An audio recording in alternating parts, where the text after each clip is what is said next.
사도행전 3장 11절부터 16절까지 제가 먼저 11절 봉독하겠습니다. 나은 사람이 베드로와 요한을 붙잡으니 모든 백성이 크게 놀라며 달려나아가 솔로몬의 행각이라 불리우는 행각에 모이거늘. 베드로가 이것을 보고 백성에게 말하되 이스라엘 사람들아, 이 일을 왜 놀랍게 여기느냐? 우리 개인의 권능과 경건으로 이 사람을 걷게 한 것처럼 왜 우리를 주목하느냐? 아브라함과 이삭과 야곱의 하나님 곧 우리 조상의 하나님이 그의 종 예수를 영화롭게 하셨느니라.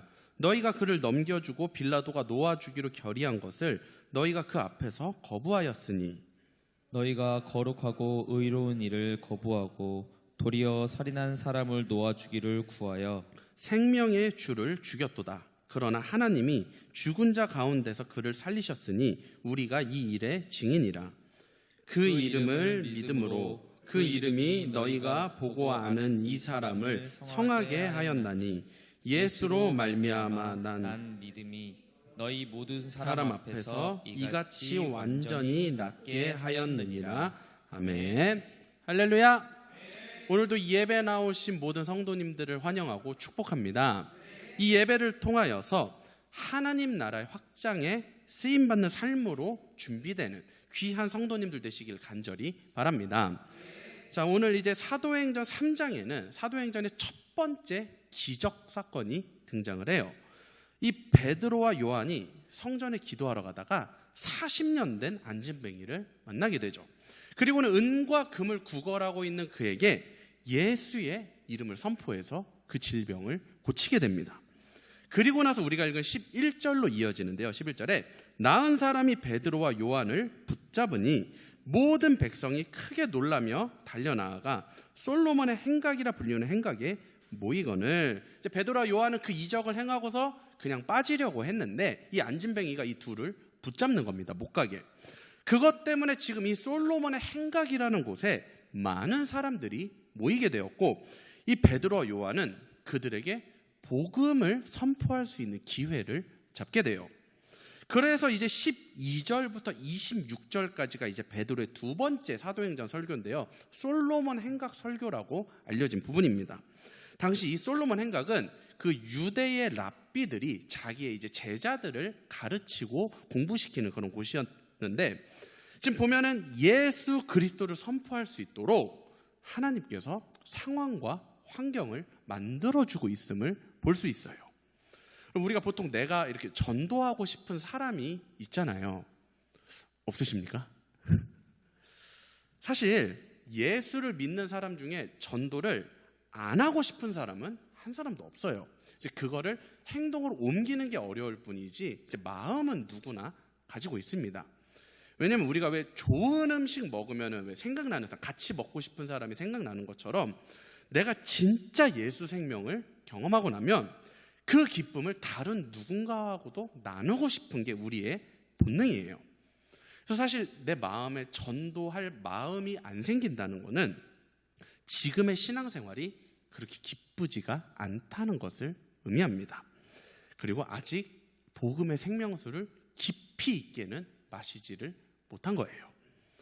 그 생명수를 깊게 마셔본 사람이라면 이것을 누군가에게는 꼭 소개하고 싶고 전하고 싶고, 그래서 이 예수 믿는 기쁨을 같이 누리고 싶어하게 되어 있습니다. 다만 이제 성격 자체가 이제 외향적인 사람은 그걸 쉽게 행동으로 옮기는 반면에 내향적인 사람들은 이걸 행동으로 옮기는 것을 조금 어려워할 수는 있어요. 근데 여러분, 사실 복음은요, 성격으로 전하는 게 아닙니다. 외향적인 사람이라고 복음을 잘 전하고 내향적인 사람이라고 복음을 못 전하는 게 아니에요. 복음을 전하는 이 원리만 알면 아무리 내향적인 사람이라도 쉽게 복음을 전할 수가 있습니다. 자, 그렇다면 오늘은 어떻게 하면 내 이웃에게, 내가 평소에 전도하고 싶었던 사람에게 복음을 전할 수 있는지 그 이야기를 한번 해보겠습니다. 우선 복음을 전하기 위해서 굉장히 중요한 조건이 하나 있어요. 아까도 잠시 말했지만 그 복음의 기쁨을 내가 먼저 누려야 합니다. 왜냐면 일단 전하고 싶은 마음이 있어야 되잖아요. 하고 싶은 마음이 생겨야지 할 수 있는 거니까요. 하나님께서는 우리에게 어떤 일을 막 이렇게 하기 싫은 일을 억지로 순종하게 하시지는 않습니다. 그러니까 그게 너무 하기 싫고 막 고통스러운데 기계적으로 순종하게 하시는 분이 아니에요. 반드시 내가 기뻐할 만한 일을 순종하게 하십니다. 제가 어제 참 감사했던 것이 이제 우리 은혜분교 모든 성도들이 각자 위치에서 이렇게 수고하고 헌신하고 또 막 제가 미처 이렇게 살피지 못한 부분까지도 이렇게 막 센스 있게 나서서 이렇게 섬겨주시는 모습을 보고, 근데 또 그러면서도 그 누구도 자기 자신을 드러내지 않고 하나님께 영광을 돌리고 그리고 행복하게 이렇게 섬기는 모습을 보며 저도 참 마음이 기뻤는데요. 자, 복음을 전하는 일도 마찬가지입니다. 뭐냐면 하기 싫은데 억지로 하기는 안 하셔요. 기쁨이 있을 때 복음을 전할 수 있는 것입니다. 그럼 이제 그 복음 전하는 일을 하고 싶으려면 이제 내가 기뻐야 되잖아요. 교회 다니는 게 기뻐야 되고 예배 드리는 게 감격스러워야 되며 예수 믿고 하나님의 자녀가 된 이 사실이 내 인생의 무엇과도 바꿀 수 없는 가장 소중한 것이 되어야 합니다. 그래야지 복음을 전할 수 있는 거예요. 아직 이 기쁨을 누리지 못하면 복음을 전할 때가 아닌 것입니다. 자, 그러면은 복음이 인생의 가장 큰 기쁨이 되는 사람들의 특징이 있어요. 이 사람들만의 특징. 자, 예수님을 믿는 이유가 일반 교인들하고는 조금 다릅니다. 예수 믿는 이유가 지옥 가기 무서워서가 아니라 죄의 사슬에서 풀어주시는 자유함을 맛본 것, 이것이 예수 믿는 이유가 되는 사람들이에요. 제 말을 오해하지는 마세요. 우리를 지옥에서 천국 보내주시는 분은 예수님 맞습니다. 그런데 신앙생활의 유일한 이유가 오직 여기 지옥에서 벗어나는 것, 여기에만 있는 사람들은 아직 복음의 기쁨이 무엇인지를 제대로 누리지 못하고 있다는 거예요. 뭐 그래도 지옥을 두려워할 수 있다는 것 자체가 들을 귀가 있는 거고, 나를 멸망으로부터 건져주실 그 예수님을 믿는 것이기 때문에 그 믿음이 아예 가치가 없다고 이야기하는 것은 아닙니다. 그런데 이런 믿음에 머무를 때는 사실은 전도하고 싶은 마음이 그렇게 막 솟아오르지는 않아요. 복음이 내게 기쁨으로 다가오기보다는 안 받아들이면 지옥 갈까봐 무서워서 신앙생활을 하는 것이기 때문에 이런 사람들은 이제 교회 다니는 것을 약간 기쁨보다는 뭔가 숙제하는 것처럼, 아니면 약간 의무를 감당하는 것처럼, 과제하는 것처럼 주일 성수를 하는 사람들이에요. 그러니까 내 스스로가 그 기쁨을 모르니까 당연히 전도할 때도 그 기쁨을 전달할 수도 없는 것이죠. 혹시나 전도를 하게 돼도 문제예요. 왜냐하면 이런 경우는 어떻게 전도를 하면 대부분 아마 이런 이야기 많이 들어봤을 거예요. 당신 예수 안 믿으면 지옥 가요. 이런 식으로 복음을 전하게 돼요. 자, 이 말이 틀렸다고 보기는 어렵지만 사실 이런 식으로 복음을 전했을 때 오해의 소지를 그 사람에게 줄 수가 있어요. 마치 꼭 예수님이 그 사람을 지옥 보내는 것처럼 뉘앙스를 풍기게 됩니다. 여러분, 예수님은 우리를 지옥 보내는 분이 아니죠. 그렇죠? 원래 우리 인생은 소망이 없고 그 누구도 사망으로부터 자유할 자가 없습니다. 모든 인류가 죽음으로부터 빠져나올 수가 없는데 우리를 그 죽음으로부터 건져주실 유일하신 분이 누구예요? 예수 그리스도입니다. 그런데 우리를 사망에서 생명으로 옮겨준 이 십자가 사역이 당신 예수 안 믿으면 지옥 가요 이렇게 말해버리면 예수님이 마치 그 사람을 꼭 지옥 보내는 것처럼 당사자는 느낀다는 거예요. 그래서 거기에 거부감을 느끼는 겁니다. 예수님은 우리를 지옥에서 건져주시는 분이지 우리를 지옥 보내는 분은 아니잖아요. 그런데 이 복음의 기쁨이 무엇인지를 누려보질 못한 사람은 자기가 알고 있는 복음에 대한 지식이 이 지옥에서 천국 가는 게 전부이기 때문에 이렇게 전할 수밖에 없는 겁니다. 그럼 이제 그 다음 단계로 나아갈 필요가 있겠죠. 그래서 하나님은 우리 믿음이 자라기를 원하시는 거예요. 지옥에서 천국 가는 예수님을 믿는 신앙도 귀하지만 거기에만 머물지 말고 하나님을 아는 지식이 더욱 자라가야 하고 복음을 더 알아가야 합니다. 그럼 이제 그 다음 단계가 무엇이냐? 아까도 잠깐 언급했지만 바로 죄의 사슬을 풀어주시는 이 자유함을 경험하는 것이에요. 자, 이 죄의 사슬이 무엇이냐? 바로 세상의 포로가 되어버리는 인생입니다. 하나님은 창세기 1장에서 우리를 창조하시고서 인간에게 세상을 정복하고 다스리라는 명령을 주셨어요.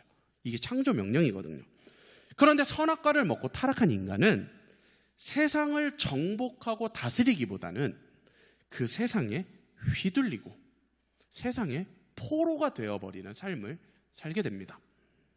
돈에 의해서 인생이 좌우돼 버리고 사람에 의해서 내 삶이 오르락내리락하고 이 세상의 자본의 원리에 내 삶이 휘둘려 버리는 이렇게 비참한 포로로 묶여버린 삶을 살게 돼요.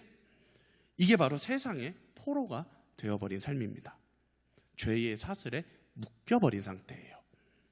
그런데 이렇게 세상을 정복하지 못하고 그 세상에 휘둘리는 삶으로부터 우리를 풀어주시고 건져주시는 분이 바로 예수 그리스도십니다. 예수 그리스도 이 복음의 능력이 우리 삶에 깊이 자리 잡으면요, 돈에 휘둘리지 않아요. 힘이 있는 사람 눈치 보지 않습니다. 자본의 원리에 끌려다니지 않아요. 그런 것들을 정복하며 살게 됩니다. 복음이 주는 능력으로 예수 그리스도께서 주시는 자유함으로 살아가게 돼요.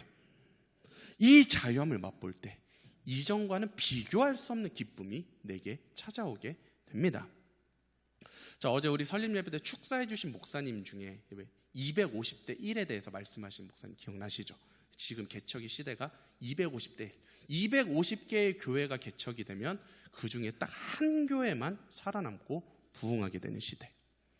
이런 시대에 개척을 한 거를 무모하다고 봐야 될지 아니면 믿음이 있다고 봐야 될지. 그런데 내가 지켜보니까 믿음이 있는 것 같더라 하면서 이렇게 잘 포장을 해주셨는데, 여러분 사실 저는 그렇게 믿음이 좋지 못합니다. 저는 겁이 굉장히 많은 사람이에요. 그런데 저도 이렇게 죄의 사슬에 매여 있었어요. 세상의 원리, 자본의 원리, 돈이라는 것에 이렇게 묶여 있었어요. 그런데 어느 날 예수 그리스도 복음의 능력이 이렇게 들어오더니 이 사슬을 풀어주셨습니다. 그러니까 개척할 때요, 돈이 안 보여요. 돈이 없는 것이 안 두렵더라고요. 그런데 이 사슬에서 해방되잖아요. 이 세상에 묶여버린 이 사슬에서 풀려나면 얼마나 인생이 가벼운지 아십니까? 세상의 포로로 끌려다니며 그 세상에 매여서 살 때와는 차원이 다른 그 세상을 정복하고 다스리는 기쁨이 내게 찾아와요. 그 기쁨으로 사는 게 이제 사람들이 보기에는 용감해 보이기도 하고 언뜻 보면 대단한 믿음을 소유한 것처럼 보이기도 하지만 위대한 믿음을 소유한 게 아니에요. 그냥 그 내 돈의 포로에 묶여있던 이 사슬을 풀어주신 예수의 능력이 내 삶에 들어온 것뿐입니다. 그래서 어제 그 축사하신 목사님 제가 정말 많이 존경하고 제가 또 많이 배우고 있는 그런 목사님입니다.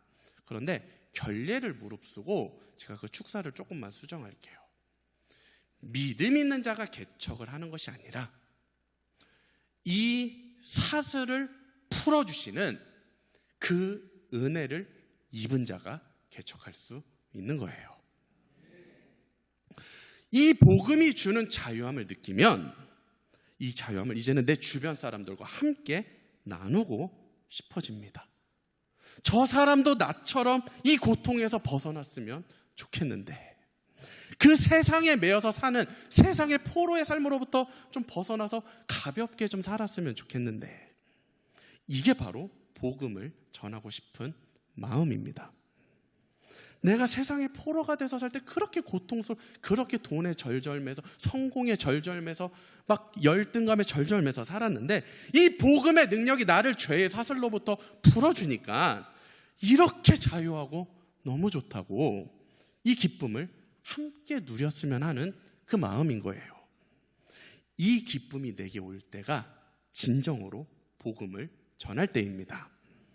이 자유함을 경험한 자가 바로 복음을 가졌다고 말할 수 있는 거예요. 이런 사람은 지옥 가기 무서워서 신앙생활하지 않습니다. 이 자유함을 놓치는 게 너무 무서워서 신앙생활해요. 다시 그 세상의 포로로 돌아가 버리는 삶이 너무 끔찍하기 때문에 매일 예배 드리는 거예요. 이 복음이 주는 자유함 때문에 예수를 붙잡고 살아가는 겁니다. 이렇게 복음의 진짜 기쁨을 알게 되잖아요.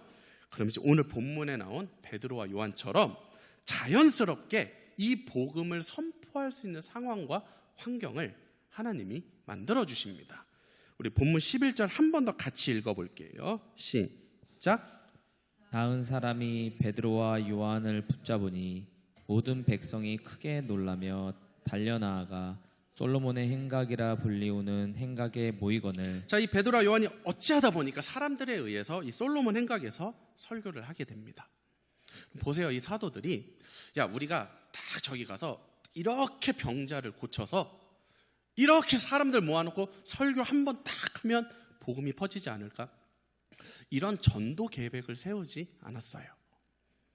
그냥 기도하러 가다가 안진뱅이를 만났고 성령께서 주시는 감동대로 예수의 이름을 선포해서 치유하고, 그리고 원래 그러고 빠지려고 했는데, 근데 그냥 막 가려고 했는데 사람들에 의해서 어쩔 수 없이 선포를 할 수밖에 없는 상황에 놓입니다.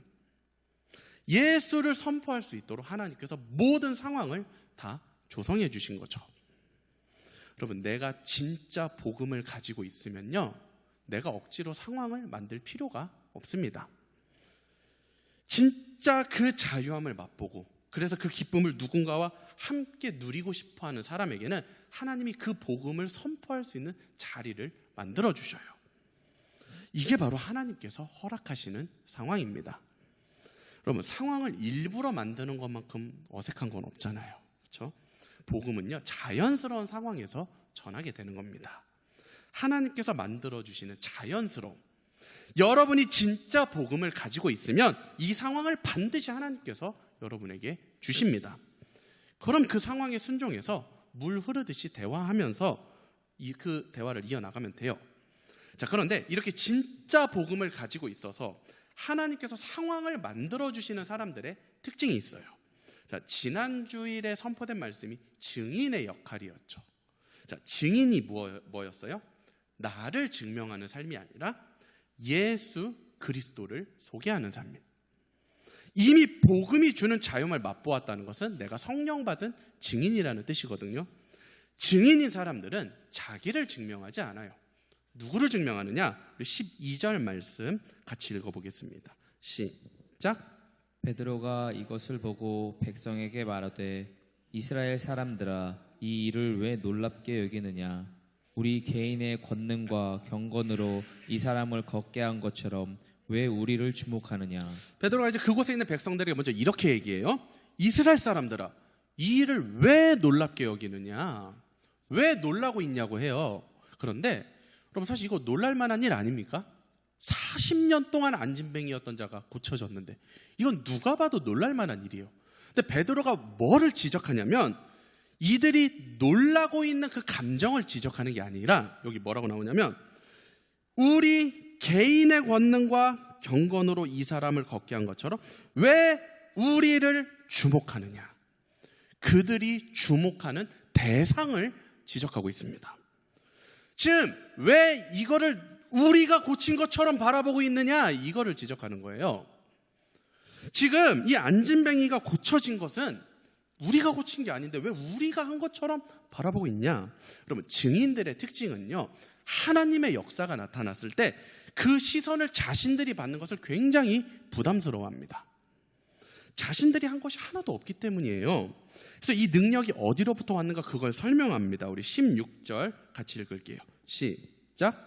그 이름을 믿음으로 그 이름이 너희가 보고 아는 이 사람을 성하게 하였나니 예수로 말미암아 난 믿음이 너희 모든 사람 앞에서 이같이 완전히 낫게 하였느니라. 자, 그 이름이 고쳤다는 거예요. 그 이름 바로 예수의 이름. 베드로가 이 앞에 13절부터 15절까지 이 예수님을 소개합니다. 너희가 십자가에 못 박아 죽인 예수, 그러나 하나님이 살리심으로 그리스도가 되게 하신 그 예수의 이름이 이 안진뱅이를 고쳤다. 자신들이 고친 게 아니라 예수께서 고친 거라고 하면서 모든 영광을 하나님께 돌립니다. 예수 그리스도를 소개해요. 예수의 권능을 받은 자신들을 소개하는 게 아니라 자신을 통해 나타난 예수의 권능을 소개합니다. 이게 바로 복음을 전하는 자의 모습이에요. 하나님께서는요, 복음을 진짜로 가진 자에게 그 복음을 전하게 하기 위해서라도 그 삶에 반드시 일해 주셔요. 간증할 만한 일들을 부어주신다는 거예요. 오늘 베드로에게 예수의 권능을 주셔서 병자를 치료했던 것처럼 여러분 삶에 하나님의 역사가 아니고서는 설명되지 않을 간증할 만한 응답의 역사를 보여주실 것입니다. 병이 치료된다거나 물질의 복을 받는다거나 막혀있던 문제가 풀린다거나 하는 이 귀한 체험이 있기를 축복합니다. 그리고 그런 하나님의 역사 가운데 그 일을 증거할 수 있도록 자연스러운 상황을 하나님께서 조성해 주실 거예요. 그런데 그때 중요한 거, 그 간증하는 가운데 누구를 소개하느냐. 보통은요, 여러분, 그런 간증이 일어나잖아요. 다 사람을 주목합니다. 그 간증에 일어난 그 사람을 주목하게 돼 있어요. 예를 들어서 만약에 저에게 어떤 하나님의 역사가 갑자기 일어나잖아요. 그러면은 우선은 사람들이 저를 바라보게 되어 있다는 거예요. 그때 여기서 복음을 전한다는 건 뭐냐면 나를 향해 있는 그 사람들의 시선을 예수께로 바꿔주는 거. 이게 복음을 전하는 거예요. 이 일이 일어난 내가 대단한 게 아니라 나를 통해 일하신 그 예수 그리스도의 능력의 위대함을 말해주는 것. 그 사람의 시선을 바꿔주는 것이 바로 복음을 전하는 거예요. 우리 은혜입은 교회가 개척하고 정말 하나님의 많은 역사들이 일어났죠. 지금도 일어나고 있고 앞으로도 일어날 줄로 믿습니다. 개척하면 망한다고 하는 정말 그 250대 1의 시대에 그럼 이렇게 설립 예배를 드리게 하여 주시고 물질 걱정 없이 이렇게 교회를 운영할 수 있는 거, 그러면 정말 하나님의 역사가 아니고서는 설명되지가 않아요. 근데 여러분, 제가 이 일을 여러분과 강단에서 나누는데 우리 은혜입은 교회에 일어난 이 모든 일들은 십자가에서 죽으시고 살아나신 예수 그리스도의 능력입니다. 어때요? 은혜되죠? 하나님의 살아계심이 느껴지잖아요. 자, 그런데 똑같은 말인데 지금은 느낌이 어떤지 보세요. 이렇게 물질이 채워지고 교회가 세워지는 역사를 하나님이 누구에게 일해 주셨습니까? 저에게 일해 주셨습니다. 어때요? 듣는데 거북하죠? 그런데요, 우리가 하나님의 역사가 일어나서 간증을 할 때 의외로 후자의 화법으로 굉장히 많이 말하고 있습니다. 대놓고는 아니라도 은연중에. 내 삶에 이런 역사를 일으키신 분이 예수 그리스도입니다. 이렇게 선포해야 되는데 하나님의 역사가 나타난 게 나입니다. 기도 열심히 하고 예배 잘 드렸던 나에게 일어났습니다.